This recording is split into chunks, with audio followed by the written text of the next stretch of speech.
My first impression was, this is awesome. I think sometimes entrepreneurship and startups can feel really lonely, and when you come to communities like SaaStr, you find that actually there are lots of people. We heard about it a lot on social media from our investors, from our partners. Everyone's talking about it. I think all founders go through these same set of journeys of near-death experiences. We all almost failed, that we all almost went bankrupt multiple times. We're sharing our mistakes, we're sharing our learnings. I'm stunned that thousands of founders and CEOs are willing to share, and that's what makes SaaStr special. We're all willing to share, and who knew? A lot of entrepreneurs are like, hey, we've been through this, kind of like an older sibling, right, telling you, don't do this because it's going to mess you up. I found that everyone's talking about their mistakes, and everyone's talking about practical information and best practices that you can actually take, relate to, and apply. I think that's what's really been inspiring, is some of the things that you just kind of stumble on are being shared by other members. You come into this space, you have to know you're not alone and find like-minded peers, and I think that's what the SaaStr community is really helping establish internationally.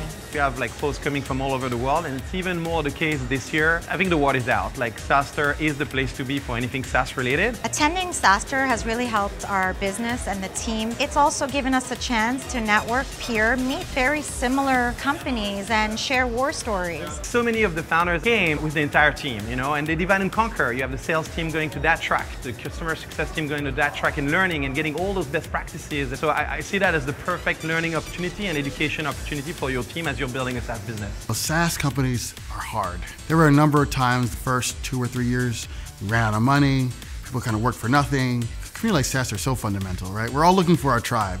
And we're all trying to find people that are going through what we're going through, because if I can find other people that I can share these stories with and they can give me some advice, that's critical. There's a reason they say the CEO role is lonely at the top, because to some extent you can't talk to your team about every challenge and obstacle that you face. You can't share that with your family necessarily. It creates a peer mentorship opportunity, I think. It also helps you think about how to disrupt yourself before somebody else does. It's a long journey building a company. I have had some incredible mentors that have just saved my life over and over. I think the mentoring piece of that, the sharing of the wisdom, passing that along, really does help people avoid gigantic, unnecessary mistakes. At the end of the day, whatever business you do, you might be in healthcare, energy, education, we're all people, human beings, and we're trying to build something. I was really excited about the Falcon Heavy launch. I had tickets to go, and I was supposed to speak at SaaStr, and I had to choose between them, and I chose to go to SaaStr.